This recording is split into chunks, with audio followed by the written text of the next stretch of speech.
एक तो लाइक और शेयर ठोक दीजिए, महाकाल का दबाकर लाइक और शेयर ठोक दीजिए। 5,000 लौटे दिख जाना चाहिए।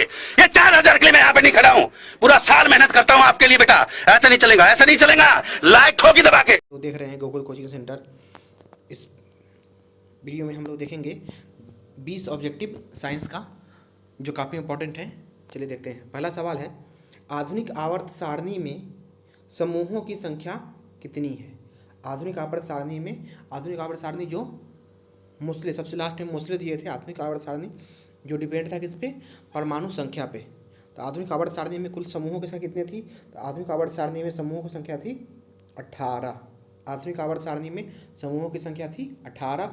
आधुनिक आवर्त सारणी दिया हुआ था मोस्ले ने, और यह आधारित था परमाणु संख्या के हिसाब से। अगला सवाल, पित्तरस कहाँ से स्रावित होता है? पित्तरस कहाँ से स्रावित होता है? अग्नाशय से, यकृत से, छोटी कोशिका से, छोटी आंत से, या इनमें से कोई नहीं? तो पित्तरस स्रावित होता है अग्नाशय से। पित्तरस कहाँ से स्रावित होता है? अग्नाशय से। पित्तरस स्रावित होता है अग्नाशय से।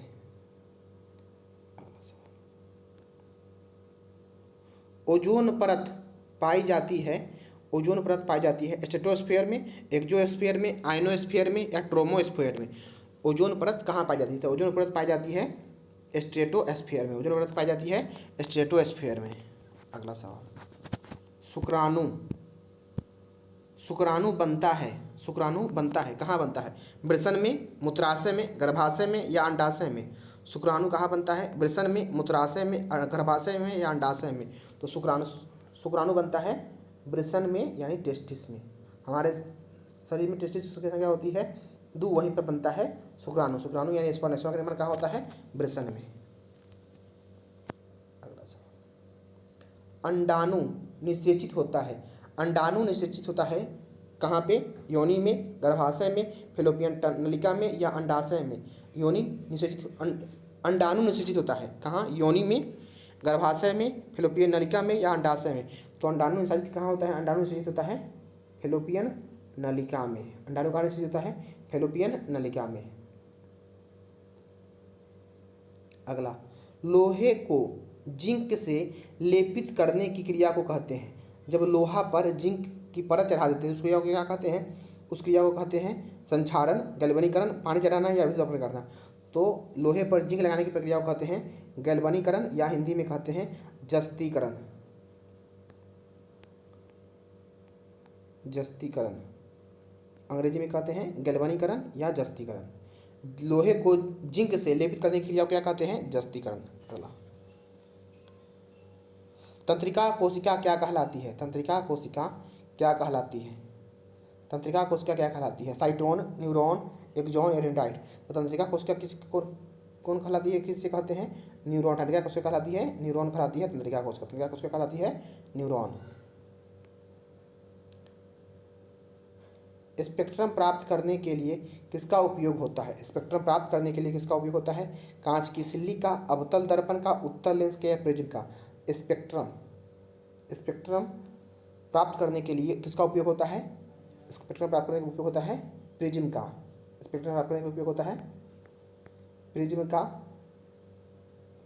और प्रिज्म में कुल 5 सतह होते हैं। स्पेक्ट्रम प्राप्त करने के लिए किसका उपयोग किया जाता है? प्रिज्म का, और प्रिज्म में कुल 5 सतह होते हैं। अगला सवाल, पादप हार्मोन, पादप हार्मोन का उदाहरण है, मतलब बताना है इसमें चारों में से पादप हार्मोन कौन है? पेप्सिन, एड्रिनलिन, ऑक्सीन, या टेस्टोस्टेरोन? तो पादप हार्मोन कौन है? ऑक्सीन है पादप हार्मोन। पादप हार्मोन का नाम सुने हैं? Oxygen, gibberellin, cytokinin, abscisic acid, और एथिलीन।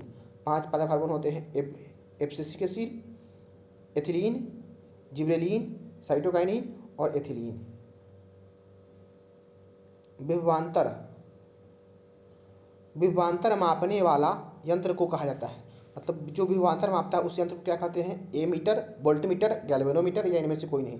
तो विभवांतर मापने वाले यंत्र को कहते हैं वोल्टमीटर। विभवांतर मापने वाले यंत्र को कहते हैं वोल्टमीटर। बस से विभवांतर, बस से वोल्टमीटर। विभवांतर मापने वाले यंत्र को कहते हैं वोल्टमीटर। -COOH मूलक को क्या कहते हैं? COOH मूलक, अभिक्रियाशील मूलक को क्या कहते हैं? कीटोन, एल्डिहाइड, अम्ल, या ईथर? तो ये होता है अम्ल। अम्ल का ई अभिक्रियाशील होता है, इससे पहले लगता है या बाद में लगता है? बाद में लगता है। निम्न में से कौन एक अवशेषी अंग है? निम्न में से कौन एक, चारों में से बताना है कौन अवशेषी अंग। अवशेषी अंग वो होता है जिसके बिना मेरा काम चल सकता है, जो हमारे शरीर में है लेकिन अब वो उसको किसी काम का नहीं है। रीढ़ की हड्डी, अंगूठा, कान या अपेंडिक्स। तो हमेशा यही सवाल आता है, अवशेषी अंग का उदाहरण कौन सा है? अपेंडिक्स। पेट में होता है अपेंडिक्स। मेंडल ने अपने प्रयोग के लिए किस पौधे को चुना? मेंडल, ग्रेगर जॉन मेंडल जो अपना प्रयोग किए थे उसके लिए उन्होंने किस पौधे का चयन किया था? ये तो बहुत आसान सवाल है। आम, गुलाब, गेहूं या मटर। मेंडल ने अपने प्रयोग के लिए मटर के पौधे को चुना था। मटर, और या कभी कभी पूछता है कौन मटर, तो बागानी मटर यानी बगीचा, गार्डन पी। प्रकाश संश्लेषण की क्रिया होती है कवकों में, जंतुओं में, हरे पौधों में या परजीवियों में? प्रकाश संश्लेषण की क्रिया किसमें होती है? प्रकाश संश्लेषण की क्रिया होती है हरे पौधे में। सबसे आसान सवाल, प्रकाश संश्लेषण की प्रक्रिया कहाँ होती है? हरे पौधों में होती है। सूर्य के प्रकाश की उपस्थिति में प्रकाश संश्लेषण की क्रिया होती है, दिन में होती है। सभी जीव जंतुओं के लिए ऊर्जा का अंतिम स्रोत क्या है? इस बार पहले ही बता चुके हैं। सभी जीव जंतुओं के लिए ऊर्जा का अंतिम से अंतिम स्रोत एक ही है और उसका आंसर है सूर्य। सभी जीव जंतुओं की ऊर्जा का अंतिम स्रोत कौन सा है? सूर्य। अगला सवाल, प्रकाश के परावर्तन के कितने नियम हैं? प्रकाश के परावर्तन के कितने नियम हैं? प्रकाश के परावर्तन के कितने नियम हैं? 1, 2, 3 या 4? तो प्रकाश के परावर्तन के 2 नियम हैं। प्रकाश के परावर्तन के 2 नियम हैं। पहला, आपतित किरण, परावर्तित किरण और आपतन बिंदु पर खींचा गया अभिलंब तीनों एक ही तल में होते हैं। दूसरा, आपतन कोण, परावर्तन कोण के बराबर होते हैं।